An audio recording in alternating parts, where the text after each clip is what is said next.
சட்டப்பேரவையில் தேசிய கீதம் மீண்டும் அவமதிக்கப்பட்டதாக கூறி ஆளுநர் ஆர் என் ரவி வெளியேறினார். பேரவையிலிருந்து வெளியேறியதற்கான விளக்கம், பிரதமர் மோடி மற்றும் அமித்ஷா ஆகியோரை டாக் செய்து ஆளுநர் ஆர் என் ரவி குறிப்பிட்டிருந்தார்.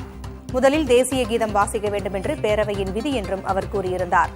சபாநாயகர் மற்றும் முதலமைச்சரிடம் வேண்டுகோள் விடுத்தும் தேசிய கீதம் பாடப்படவில்லை என்றும் ஆளுநர் அதில் குறிப்பிட்டிருந்தார்.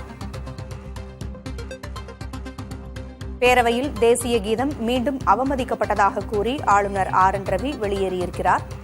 இதற்கு மூத்த அமைச்சர் துரைமுருகனும் பதிலளித்திருக்கிறார். ஆளுநரின் உரை வாசிக்கப்படவில்லை, அதனால் சபாநாயகர் ஆளுநரின் உரையை வாசித்திருந்தார். ஆளுநரின் உரை குறித்து எதிர்க்கட்சித் தலைவர் தனது விமர்சனத்தையும் முன்வைத்திருந்தார். தேசிய கீதம் இசைக்கப்பட வேண்டும் என்று சபாநாயகர் மற்றும் முதலமைச்சரிடம் வேண்டுகோள் விடுத்தும் தனது வேண்டுகோள் ஏற்றுக்கொள்ளப்படவில்லை என்று கூறியிருந்தார். தற்பொழுது அமைச்சர் சிவசங்கர் செய்தியாளர்களை சந்தித்து வருகிறார். பார்க்கலாம். விதம் என்பது தமிழ்நாட்டு மக்களை, தமிழ்நாடு சட்டமன்றத்தை அவமதிக்கின்ற விதமாக நடந்து கொண்டார். பாரம்பரியமாக தமிழ்நாடு சட்டப்பேரவையிலே என்ன நிகழ்வுகள் நடந்து கொண்டிருக்கிறதோ அதே நிகழ்வுதான் தொடர்ந்து நடைபெறுகிறது. அதை மாற்ற வேண்டும் என்ற முயற்சியில் அவர் இறங்குகிறார். அது நடக்காது என்ற காரணத்தினாலும் ஆளுநர் உரையை வாசித்தால் இந்த திராவிட மாடல் ஆட்சியினுடைய சாதனைகளை வரிசையாக அடுக்க வேண்டிய சூழல் வரும் என்ற காரணத்தினால் இந்த அரசினுடைய சாதனைகளை மக்களிடத்திலே கொண்டு சேர்க்கக்கூடாது என்கின்ற எண்ணத்தினாலும் தான் அவர் இன்றைக்கு அப்படி நடந்து கொண்டார். 59 பக்கத்திற்கு ஆளுநர் உரை தமிழ்நாடு அரசினுடைய மாண்புமிகு தமிழ்நாடு முதலமைச்சர் தளபதி அவருடைய ஆட்சியின் சாதனைகளை முழுவதுமாக விவரிக்கின்ற வகையில் இருக்கிறது. அதை படிப்பதற்கு தயங்கிக் கொண்டுதான் இன்றைக்கு இந்த நாடகத்தை நடத்தியிருக்கின்றார். கடந்த முறை தமிழ்நாட்டின் தலைவர்களுடைய பெயரை சொல்லாமல் மறைத்தவர் இன்றைக்கு ஒட்டுமொத்தமாக இந்த ஆளுநர் உரையை புறக்கணித்து சென்றிருக்கின்றார். அதற்கு அவர் சொல்லியிருக்கின்ற காரணம், தேசிய கீதம் பாடப்படவில்லை, நான் ஏற்கனவே சொல்லியிருக்கிறேன் என்று சொல்கிறார். ஏதோ தேசபக்திக்கு ஒட்டுமொத்த குத்தகை அவர்தான் என்பது போல அவர் பேசுகிறார். தேசபக்தியில் தமிழ்நாட்டு மக்களை மிஞ்சி அவர் ஒன்றும் பெரிய ஆள் கிடையாது. இந்த தேசத்திற்காக தன்னூரை அர்ப்பணித்த தலைவர்கள் தமிழ்நாட்டிலிருந்து பலரும் தோன்றி சுதந்திர போராட்டத்தில் ஈடுபட்டு தங்கள் உயிரை அர்ப்பணித்திருக்கிறார்கள். என்ன சொல்லப்போனால், இவருக்கு முன்பாக இருந்த ஆளுநர்கள் சுதந்திர போராட்டத்தில் ஈடுபட்டு அந்த போராட்டத்தின் காரணமாக தியாகி என்று அழைக்கப்படுகின்ற அளவிற்கானவர்களே ஆளுநர்களாக இருந்திருக்கிறார்கள். என்ன சொல்லப்போனால், சுதந்திர போராட்டத்தில் ஈடுபட்டவர்கள் காங்கிரஸ் முதலமைச்சர்களாக இருந்திருக்கிறார்கள். அவர்கள் யாரும் இந்த கூற்றை முன்வைக்கவில்லை. ஏதோ இவருக்கு மட்டும்தான் தேசபக்தி பீரிட்டு வந்தது போல தேசிய கீதத்தை முதலில் பாட வேண்டும் என்று சொல்கிறார். இதுவரை எத்தனை ஆளுநர்கள் இருந்திருக்கிறார்கள், இதுவரை எத்தனை முதலமைச்சர்கள் இருந்திருக்கிறார்கள், அவர்களுக்கு எல்லாம் இந்த எண்ணம் கிடையாதா? என்ன சொல்லப்போனால், இவருக்கு முன்பாக அதிமுக ஆட்சியில் அவர்களும் பாஜகவும் எவ்வளவு அந்யோன்யமானவர்கள், அன்பானவர்கள். ஆனால் அவர்களும் தமிழ்தாய் வாழ்த்தை முதன்மையாக பாடிவிட்டுதான் அவை முடிகின்ற பொழுது தேசிய கீதத்தை பாடுவது இயல்பாக இருந்தது. இன்றைக்கும் அப்படித்தான்.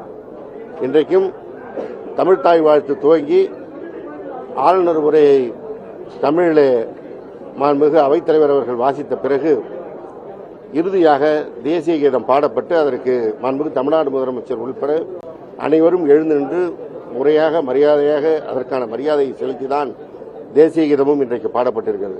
எனவே தேசிய கீதத்திற்கு எந்த விதத்திலும் தமிழ்நாட்டு மக்கள் ஒரு அவமரியாதை செய்பவர்கள் கிடையாது. தமிழ்நாடு சட்டப்பேரவை அவமரியாதை செய்பவர்கள் கிடையாது. எனவே இந்த தவறான வாதத்தை வைத்து ஒரு நாடகத்தை நடத்துவதற்கு முன்வந்த ஆளுநரை இதற்காக அவர் வருத்தம் தெரிவிக்க வேண்டும் என்று நான் இந்த நேரத்தில் தெரிவித்துக் கொள்கிறேன். ஏற்கனவே அவருடைய நடவடிக்கைகள் தமிழ்நாட்டு மக்களால் அவர் புறந்தள்ளப்பட்டுக் கொண்டிருக்கின்றார். பல்வேறு விஷயங்களில் அவர் தான் ஒரு நியமிக்கப்பட்ட ஆளுநர் என்பதை மறந்து ஏதோ தேர்ந்தெடுக்கப்பட்ட அரசாங்கத்தை விட தான் பெரியவர் என்கின்ற ஒரு சிந்தனையில் அவர் செயல்பட்டுக் கொண்டிருக்கிறார். இதன் காரணமாகவே ஆளுநர் ரவியே வெளியேறு என்கின்ற ஒரு சூழலை அவர், அந்த ஒரு கோஷம் எழுகின்ற நிலையை அவர் ஏற்படுத்திக் கொண்டிருக்கின்றார். எனவே அவர் இன்றைக்கு இந்த அவையை அவமதித்ததை முன்னிட்டு மன்னிப்பு கேட்க வேண்டும். இந்த திராவிட முன்னேற்ற கழகத்தை பொறுத்தவரை தேசபக்தியில் இவர்களுக்கெல்லாம் ஒன்று குறைந்தவர்கள் கிடையாது. எங்கள் முதல்வருக்கோ திராவிட முன்னேற்ற கழகத்திற்கோ பாடம் நடத்துகின்ற தகுதி இவருக்கு கிடையாது. சீன போர் துவங்கி சமீபத்தில் நடந்த கார்கில் போர் வரை திராவிட முன்னேற்ற கழகம் தனிப்பட்ட முறையில் அதற்கான நிதி வழங்கியதாக இருந்தாலும் அரசின் சார்பாக வழங்கியதாக இருந்தாலும் மற்ற மாநிலங்களை விட விஞ்சுகின்ற அளவிற்கு தான் தன்னுடைய பங்கை ஆற்றி வந்திருக்கின்றது. இன்றைய ஆளுநர் உரை முடிவில் கூட வாழ்க பாரத மணி நாடு என்றுதான் முடித்திருக்கின்றோம்.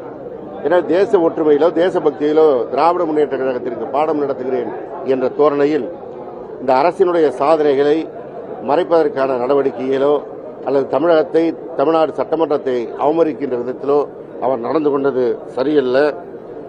இந்த அவருடைய ஒரே நோக்கம் தமிழ்நாடு அரசினுடைய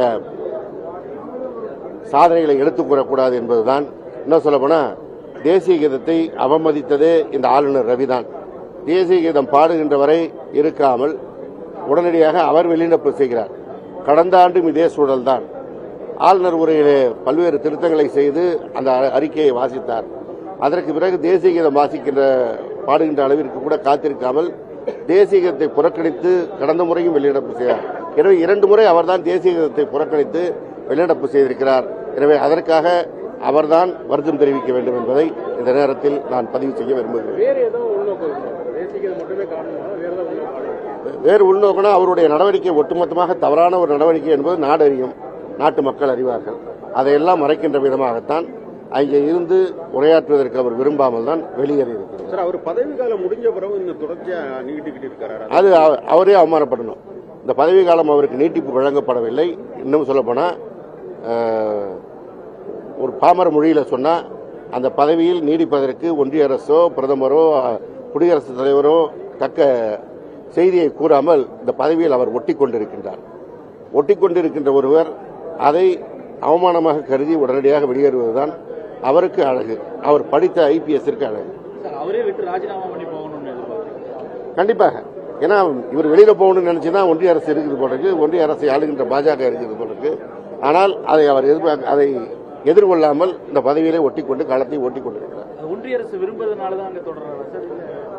ஒன்றிய அரசுல பல்வேறு கருத்துக்கள் இருக்குது. இவருக்கு ஒரு ஆதரவு இருக்கலாம், இவருக்கு எதிரும் இருக்கலாம். ஆனால் இவருக்கான பதவி நீட்டிப்பு வழங்கவில்லை என்பதுதான் முக்கிய செய்தி. நன்றி.